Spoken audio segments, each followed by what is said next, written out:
ଇଲୋ ମୋ ବୋପା କି ମାଡ଼ ମୋ ପଛ ଫଟେଇ ଦେଲେ। ମୋ ଜୀବନ ଥବା ଯାଏ ଆଉ ମଟନ ଖାଇବିନି, ଯାହା ଖାଇବି ଚିକେନ ଚିଙ୍ଗୁଡ଼ି କଙ୍କଡ଼ା ଉପରେ ମାଡ଼ କରିବି।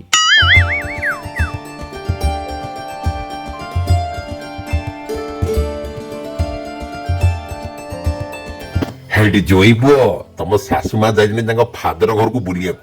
ଚାଲ ତମର ମୋର ଗୋଟିଏ ଘରେ ଆଡଜଷ୍ଟ କରିକି ଶୋଇ ପଡିବା।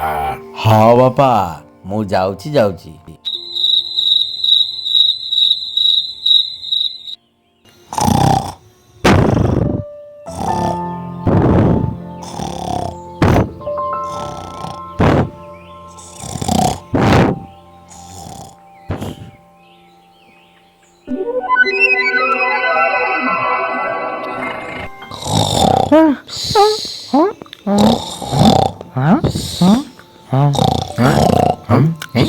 ଆରେ କିଏ ଗୋଟେ ମୋ ଗୋଡ଼ ଚାଟୁଛି ନା କଣ?